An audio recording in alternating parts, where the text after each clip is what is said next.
Shalom shalom, ndabaramutsa mu izina ry'umwami wacu Yesu Kristo. Bene data bakundwa, ni mwene data Nsengiyumva Herve agarutse muri cya kiganiro cyacu ciza dukunda ijambo.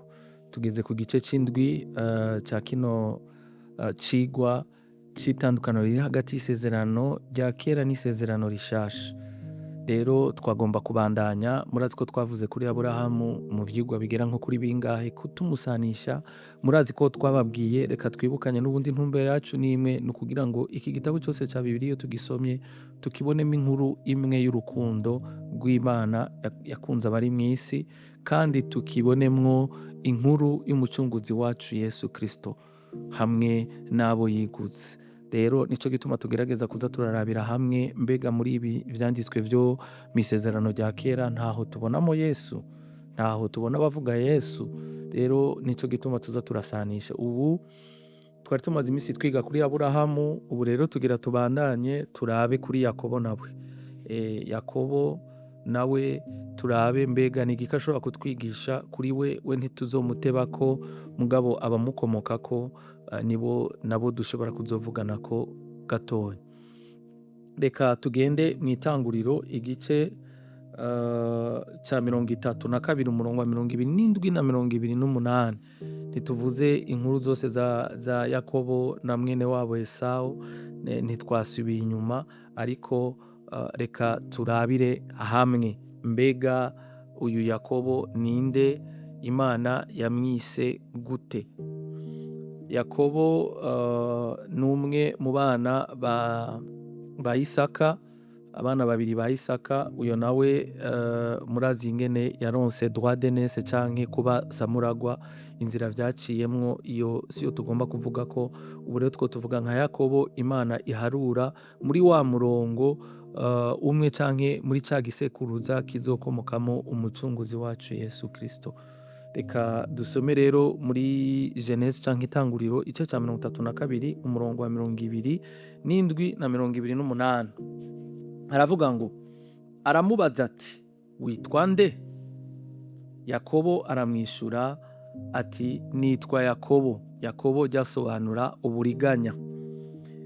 Nitwa Yakobo. Wa mugabo aramubwira ati ntugisubira kwitwa Yakobo, kuva ubu uzokwitwa Isirayeli. Aho rero izingiro riri muri iki gitabo c'isezerano rya kera. Inkuru y'isezerano rya kera itangurira kuri iri zina twumva Isirayeli. Isirayeli tubona nk'umuntu, mugabo abamukomotseko nibo bace bitwa ubwoko bwa Isirayeli, ya miryango 12, babana 12 Yakobo azovyara. Uzokwitwa Isirayeli kuko wagwanye n'Imana n'abantu ukanesha. Aka kajambo rero kagahereza wagwanye n'Imana hanyuma ugwana n'abantu uranesha. Aya majambo turashaka kuyanaliza canke turashaka kuyarabira hamwe. Mu Gifaransa haravuga ngo muri version second ngo il lui dit quel est ton nom? Il répondit Jacob. Il dit encore ton nom ne sera plus Jacob, mais tu seras appelé Israël, car tu as lutté avec Dieu et avec des hommes et tu as été vainqueur. Wagwanye n'Imana urongera ugwana n'abantu, ariko wasohotse urunesha. Mbega ibi bintu bibiri bitwigisha iki? Iri jambo Isirayeli ritwigisha iki? N'iri jambo rigira kabiri ry'uko wagwanye n'Imana akagwana n'abantu akanesha ninde mbega? Burya bavuze Yakobo tubona Yakobo gusa, nta wundi dushobora kubona yabaye muri iyo situation canke yabaye muri ivyo bihe nyene vyo kugwana canke kunigana n'Imana hamwe n'abantu. Reka tubirabe.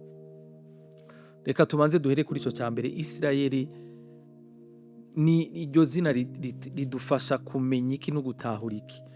Rero Isirayeli ni histoire canke ni n'amakuru y'ubwoko bw'Imana tuzobona hari imbere, hamwe n'Imana yakoranye nabo isezerano ku musozi Sinayi. Ivyo nivyo tuzokwiga mu vyigwa biri imbere.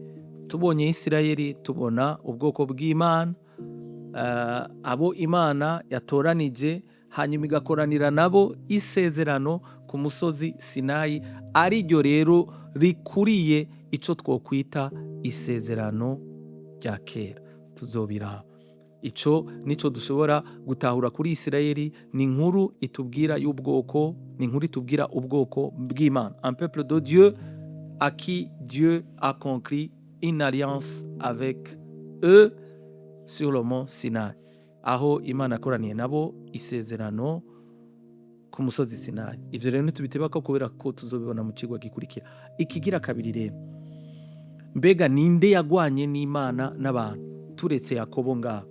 Iki rero kitwereka ikimenyetso canke n'ishusho y'umwami wacu Yesu Kristo, aho yabaye uwunesha ubwa mbere ku bugombe bw'Imana hamwe n'abantu. Yanesheje ubugombe ku bugombe bw'Imana gushitsa ico ubugombe bw'Imana buvuga, yongeranesha n'ico abantu bari bibwira yuko bakoze kuri bo nk'ubugombe bwabo, mugabo arakinesha. Tubirabe rero ubugombe hamwe n'Imana, mbega Yesu yanesheje n'ubuhi igihe yariko aragerageza gukora no gushitsa ubugombe bw'Imana, ico Imana yari yamurungikiye kw'isi. Reka turabe dusome muri Matayo igice ca 26, Matayo 26 umurongo wa 38 na 39, tuce dusimbira ku murongo wa 42. Mu Kirundi haravuga ngo, arababwira ati, umutima wanje wuzuye agahinda gashobora kunyica. Uyu ni Yesu.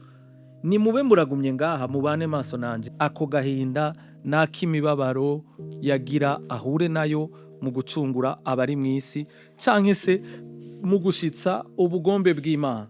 Ngo nuko yigira imbere, yubama hasi, arasenga ati, iri sengesho niryo rikwiye kutwigisha. Arasenga ati, Data, nimba bishoboka, ndakwinginze unkuri imbere iki gikombe c'imibabaro. Igikombe c'imibabaro kihwanye n'ubugombe bw'Imana, ariko Yesu arasenza aravuga ati, nimba bikunda Mana, iki gikombe nikindengana. Ariko aranigana n'Imana hagati yo gukora ico Imana imubwiye no kutagikora.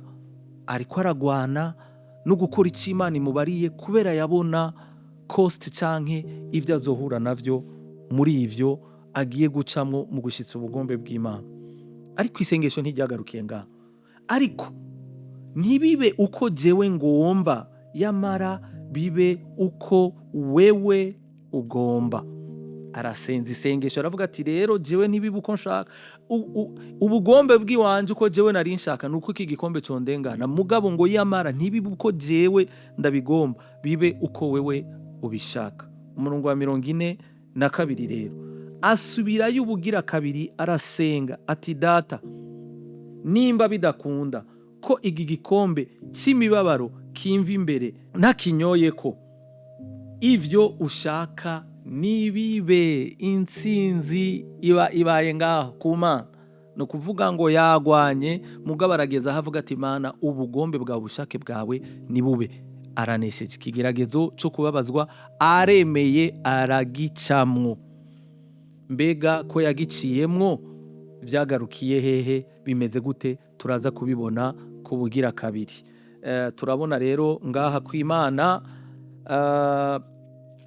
hagati ya Yesu n'Imana imubwira ico agomba gukora. Yesu nawe asenga ngo ico gikombe nikimurengane, mugabo Imana bikarangira yemeye ubwo bugombe bw'Imana. Iyi mirongo nashaka kuyisoma mu Gifaransa tuyirangizamwo. Haravuga ngo, alors il leur dit, je suis accablé de tristesse à en mourir. Mfise umubabaro urenze wo kunyica. Reste ici, veillez avec moi. Nimugume ngaha mubane maso nanje. 39. Puis il fit quelques pas, se laissa tomber la face contre terre et priant ainsi. Ngo agira intambwe, atera intambwe zingahe, hanyuma yubama hasi arasenga. Oh Père, si tu le veux, écarte-moi de cette coupe. Toutefois, que les choses se passent, non pas comme moi je le veux, mais comme toi tu le veux. ntibibe uko jewe nshaka ariko bibe uko wewe ugomba. 42. Puis il s'éloigna une deuxième fois et se remit à prier en disant: oh mon Père, s'il n'est pas possible que cette coupe me soit épargnée, il faut que je la boive, alors que ta volonté soit faite. Aremeye ubugombe bw'Imana, aranesheje ku bugombe bw'Imana, yemeye gukora icyo Imana imubwiye. Aho niho kunigana n'Imana mu gukora icyo Imana imubwiye, yaranesheje icyo Imana yamubwiye yaragishikije, kandi Imana ishimwe kubw'uwo mwami wacu Yesu Kristo. Tuzosubira turabandanya kandi kwiga mu kiganiro gikurikira, tuzoraba intambwe igira kabiri, ingene yagwanye n'abantu akabanesha. Uyu mwami wacu Yesu Kristo, Yesu abagirire neza, mugire ibihe byiza mu mwami wacu Yesu Kristo. Amen.